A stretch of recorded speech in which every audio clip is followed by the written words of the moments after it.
হাইয়া আলাস সালাহ, ঘাড় ফিরিয়ে চলে যাচ্ছ, এই গর্বের দিন টিকে থাকবে তো? You will be very proud for this that I am a very young and steady. এটা ঠিক থাকবে তো? তোমার এই জওয়ানিকে তুমি ধরে রাখতে পারবে তো? তোমার এই জওয়ানি ঢলবে না তো? ভালো করে ইয়াদ করো, আমি তোমার বড় মেহেরবান আল্লাহ তোমাকে বলছি, একটু ঝুঁকতে শেখো। কি আছে তোমার কাছে গর্ব করার মতো? একটা জিনিস আমাকে দেখিয়ে দাও। আল্লাহ দেখিয়ে দিয়েছে তোমার কাছে তিনটে আছে, তিনটি। কি কি? এক, পায়ের নখ থেকে মাথার চুল পর্যন্ত নাপাক ছাড়া আর পাক বলে কোনো কিছু নেই তোমার কাছে। দেখাও একটা জায়গায়, এই জায়গাটা পাক আছে, বদবু ছাড়া খুশবু বের হয়, দেখাও। পুরুষ হওয়ার মেয়ে ছেলে, দেখাও না। খুলিকাল ইনসানু মিন নুতফা।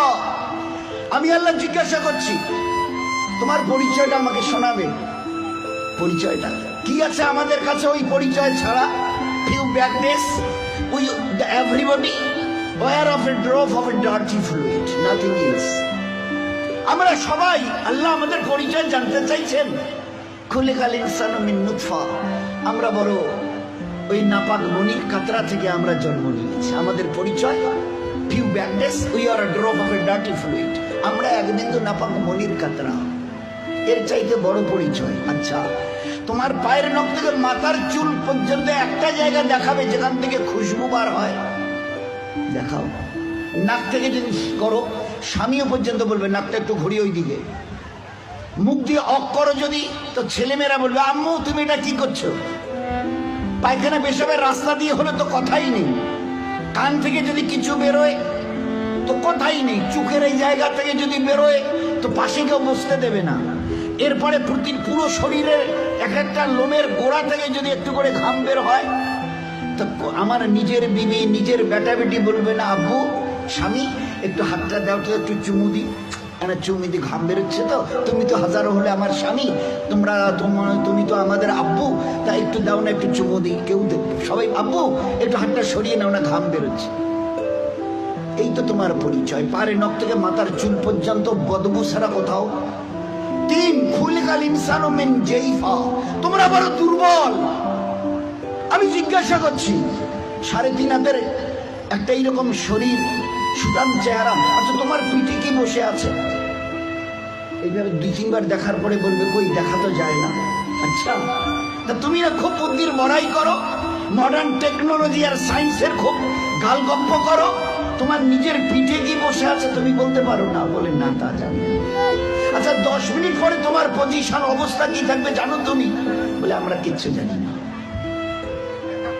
বাজারে যাবে বলে ব্যাগ নিয়ে মোটর সাইকেলের হুকে আটকে দিয়ে স্টার্ট করে, খালি বাজারে গিয়ে স্ট্যান্ড করে খালি পা দিয়ে স্ট্যান্ডটাকে খালি ঠিক করে দিয়েছে, পিছন থেকে একটা গাড়ি এসে ধাক্কা দিল আর সঙ্গে সঙ্গে ডেথ। লাশ নিয়ে বাড়ি চলে গেল। এসছিল বাজার করতে, বড় ঝোলা নিয়ে এসছিল, বড় আশা করে মেহমান অপেক্ষা করছে বাড়িতে। বাজার থেকে ব্যাগে বাজার যায়নি, তার লাশ চলে গেছে বাড়িতে। খুলিকাল ইনসানু মিন জাইফা। 4, আল্লাহ জিজ্ঞাসা করছে আব্দুর রহমান বয়স কত? হ্যাঁ আল্লাহ 42 চলছে। বাকি কত? I know nothing about my age. Nurjahan তোমার বয়স কত চলছে? আল্লাহ 45 চলছে। আচ্ছা এরপরে আর বাকি কত? তা আল্লাহ আমি কেমন করে বলবো? বললাম না তোমার নিজের বয়স। তাহলে তা তো জানি না। এই তো তোমার অবস্থা, এই তো তোমার অবস্থা। তুমি এক বিন্দু নাপাক, তুমি বড় দুর্বল, তুমি বড় বদবুদার, আর তুমি তোমার নিজের 10 মিনিট পরের অবস্থা তাও তোমার জানা নেই। এরপরেও যে আল্লাহ তোমাকে তিলে তিলে তার দয়ায় এই সেকেল সুরত আর এইরকম হায়াত দিয়েছে, একবারও তার কথা ভাবো না। একবারও তার কথা ভাবো না যে কত দয়ায় তিনি তোমাকে প্রতিপালিত করেছেন। দেখবেন সবাই, আমরা তো ওই সময় থাকি না, ওখানে মেয়েরাই থাকে।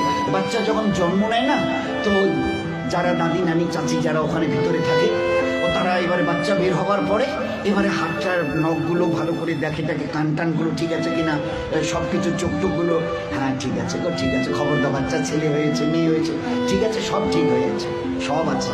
চোখ আছে, বুড়ু আছে, মাথায় চুল আছে, হাত পা ওর নখটুকু পর্যন্ত বেশ গুজিয়েছে। আচ্ছা, তোর মুখে দাঁত কটা নেই কেন? কখনো ভেবেছ? এ জগতের ইনসান, ভেবেছো কখনো? সব বলছো ওকে, আচ্ছা দাঁত কটা যে নেই? আল্লাহ জবাব দিয়েছে তোমাকে বাঁচাবার জন্য।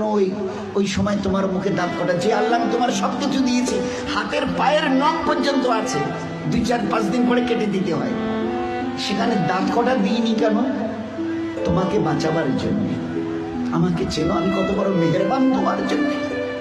শুধু তোমাকে বাঁচানোর জন্য তোমার মায়ের পেট থেকে বেরিয়ে আসার সময় তোমার মুখে দাঁত কটা দেয়নি। যদি দাঁত কটা পেতে না, তো মায়ের সিনার ওই নরম গোশে স্তনে কামড় দিয়ে দিয়ে ক্ষতবিক্ষত ঘা করতে, 3-4 দিন ওইভাবে ঘা তাজা হওয়ার পরে মায়ের চোখের সামনে তুমি তরফাতে, জবাই করা মুরগিকে যেভাবে তরফাতে দেখো, ওইভাবে মায়ের সামনে তরফাতে, আর তরফাতে তরফাতে মরে যেতে তুমি।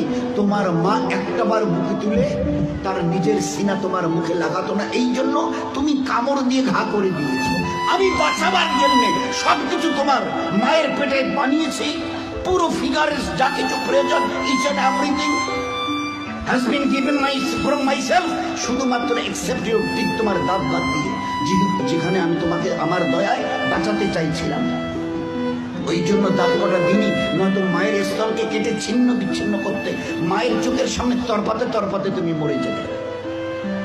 একবার চিন্তা করেছো আমার কথা? তোমার প্রতি কত দয়া করেছে। ফের এই বাচ্চাটা হাদিসে পাকের মধ্যে এসে আস্তে আস্তে যখন বড় হয়, তার বুবুকে, ভাইকে, আব্বাকে কিছু খেতে দেখে, শব্দ এর কানে আসে, আমারও ওইরকম দাঁত থাকলে আমিও খেতাম। আল্লাহ বলে, হাদিসে পাকের কথা বলছে, আল্লাহ বলে তুই একটু সবর কর, সবর কর, কারণ এখন তোর অতটা হুশ আওয়াজ হয়নি, এখনই যদি দাঁত দি মায়ের স্থানে কাপড় দিবি, একটু সবর কর, এই 7-8 মাস 9 মাস 10 মাস হোক না, একটু যখন, তারপরে আমি দাঁত দেবো। গোস্তের ওই নরম জায়গা থেকে আস্তে করে বাবা মা সব খুশি, আম্মা তোমার নাতির দাঁত গজিয়েছে শুনেছ? আচ্ছা, 2টো দাঁত গজিয়েছে, তো উঠতে দেখে সবাই খুশি। আচ্ছা, কখনো ভেবেছ এই দাঁতটা বাড়তে বাড়তে এই পর্যন্ত বারবার পরে আর বাড়ে না? Why? What is the reason of it? Who will give the answer? Who will give the answer? Anybody else of this world? আছে কেউ দুনিয়াওয়ালা, ও মডার্ন সায়েন্স, মডার্ন টেকনোলজি ওয়ালা, এই দাঁতকে গজাতে থেকে খুশি হয়েছো? বাড়তে বাড়তে এই পর্যন্ত বেড়ে গেছে, তারপরে আর বাড়ে না। কোন দুনিয়ার মডার্ন টেকনোলজি এর পিছনে কাজ করেছে বলো? বলো না। তো দেখেছো আমার দয়া? তারপরেও যদি যেভাবে বাড়ছিল, যদি আর 6টা মাস বাড়তো না, তোমার নিজের চেহারা আয়নায় দেখলে তুমি একবার দেখে আটকে উঠে বেহুশ হয়ে মরে যেতে, অজ্ঞান হয়ে মরে যেতে। কি বিকট চেহারা, নিচের দাঁতগুলো বেড়ে গিয়ে এইরকম, উপরের দাঁতগুলো বেড়ে গিয়ে এইরকম হতো তোমার চেহারাটা, বিকট একটা চেহারা হতো। আমি ওটাকে কন্ট্রোল করেছি। এই বাচ্চা তখন 7-8-10 মাসের, 1 বছর 1.5 বছরের বাচ্চা দেখে দাদা কি যেন, ভাইজান যেন কি কর্মর করে চিবোচ্ছে, বুবু যেন কি একটা খাচ্ছে শক্ত মতো, আব্বু যেন কি একটা শক্ত মতো চিবোচ্ছে, শোনা যাচ্ছে। আসমান থেকে আওয়াজ আসে, তুই একটু সবর কর না, তোকে হালকা জিনিস খাওয়ার জন্য যে দাঁতটা এখন দিয়েছে ওটার নাম হচ্ছে দুধ দাঁত, এর ক্যাপাসিটি কম, হালকা জিনিস চিবোতে পারবি, শক্ত জিনিস চিবোলে না ও দাঁত ভেঙে যাবে, তো তুই একটু সবর কর। ফের কদিন পরে একটা করে নড়া শুরু করে, আম্মু এ দাঁতটা নড়ছে, ফের একটা একটা করে 32 টাকা আমি ট্রান্সফার করি, ফের ওখান থেকে গজানো শুরু করি। এইবারে তুমি নিজের দাঁত দিয়ে যত শক্ত হাড় হোক, পেয়ারা হোক, যা কিছু মন চায় খুব কড়মড়ি চিবিয়ে খাও, কোনো অসুবিধা হবে না। এত বড় দয়ার দান দেখেও তুমি একটাবার আমার সামনে ঝুঁকাবে না? আচ্ছা, আমার কাছে তোমাকে ফিরে আসতে হবে না? বলো বলো যে ফিরবে না, ফিরবে না। আজ তুমি আস্তিন গোটাও, লাল চোখ দেখাও, আমার জমিনে দর্প ভরে পা রেখে চলো। আচ্ছা, তোমার কি মনে হয় তুমি আমার সঙ্গে মোকাবেলায় আসবে? আসবে? তোমাকে সেজদা করতে না, না, ওসব আমাদের দ্বারা হবে না। হয় হয় হয়, কি আছে তোমার কাছে গর্ব করার মতো? আর আমার সঙ্গে তুমি পাল্লা দেবে, মোকাবেলায় আসবে, কি আছে তোমার কাছে বলো না? এর মাছ, আজকের যেটা ফুলছে মাসল, এটাকে না আর এইদিকে ঝোলা মানে ফুলাতে পারবে না, শত চেষ্টা যদি করো তো উপরে দিকে নয় নিচের দিকে ঝুলে থাকবে, যে দাঁত আজকে কর্মড়িয়ে অন্যের দিকে লাল চোখ করে তাকাও, এই চোখ আজ বাদে কাল ঝাপসা হবে। এ দাঁত তোমার কাছ থেকে তোমাকে জিজ্ঞাসা না করে বিদায় নেবে। এ কালো চুল তোমাকে না বলে সাদা হবে। এ শক্ত বডির মাসল এই তোমাকে না জিজ্ঞাসা করে গোস্ত আস্তে আস্তে চামড়া ঝুলে থাকা শুরু হবে। আমার কাছে কি তোমার কাছে আছে মোকাবেলা করার মতো? কিছুই আমি করব না, শুধু তোমার বয়সটুকুকে একটু যদি বাড়িয়ে দিই। ও আম্মেরহু নুনাক্কিসহু ফিল খালক, মায়ের পেট থেকে বের হয়ে যেভাবে মুখ থুবড়ে পড়েছিলে, নিজের পায়খানা নিজের হাতে ওইভাবে ছেনিয়ে নিজের মুখে দিয়েছিলে না, আমাকে তুমি কি দেখতে চাও? একটু যদি হায়াতটুকু বাড়িয়ে দিই, মুখ থুবড়ে পড়ে থাকতে হবে। পাশ দিয়ে কেউ হেঁটে যেতে রাজি হবে না, কারণ দেখলেই বলবে কেউ আমি একটু বাথরুম যাবো, আমার একটু হাতটা ধরে তুলে দাও তো। কেন কি তোমার ওই পিছনের দিন কটা মাসেল ফুলানো, লাল চোখ করা, জমিনে দর্প ভরে চলার ওই দিনগুলো কোথায় গেল আমি জানতে চাইছি। বলো না, আমি কিচ্ছু করবো না। একটা হাতি যদি এসে মশাকে বলে আরে তুই নাকি আমার সঙ্গে নাকি পাল্লা দিবি, তা আমি তো চিন্তা করে কুল পাচ্ছি না, তোকে যে মারবো কোথায় মারবো। আচ্ছা, একটা হাতি যদি মশাকে মারতে চায় কোথায় লাদ মারবে বলেন তো? তো আল্লাহ যদি আমাদের মতো 3 হাতের একটা কমজোর নাপাক ইনসানকে আল্লাহ যদি টোকা দিতে চায়, তো আল্লাহ কি তোর কোথায় টোকা দেবো বলতো? আমি আল্লাহ শত আসমান জমিনকে একদিন আমি আমার হাতের তালুতে নেব। লিল্লাহিল ওয়াহিদিল কাহার, শত আসমান ও জমিনকে আমি একদিন আমার হাতের তালু। তো আল্লাহ কত বড়! আর ওই আল্লাহর মোকাবেলায় যদি আমি আসি, তো আল্লাহ কি বলবে? ওই হাতির মতো মশাটাকে যদি বলে আরে তোরে আমি কোথায় ধরি আর কোথায় মারি বলতো? আর এই মশা যদি দ্বন্দ্ব নেয়, হ্যাঁ হ্যাঁ আসেন না হোক, মোকাবেলা হয়ে যাবে।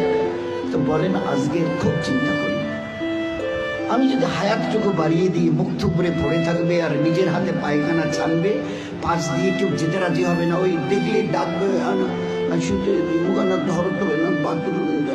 বসি তোলো তো, কেন তোমার ওই দিনগুলো কোথায় গেল? এইরকম বুক ঠুকা দিনগুলো তোমার কোথায় গেল? দোস্ত, ও দিন আসবে, ফের দুনিয়া থেকে বিদায় নিয়ে খোদার কাছে ফিরে যেতে হবে। আল্লাহ কুল্লু নাফসিন যায়কাতুল মাউত সুম্মা ইলাইনা তুরজাউন। কে আছো দুনিয়ায়? ঝুপড়িওয়ালার কুরসিওয়ালা কে আছো যে আমার কাছে আসবে না?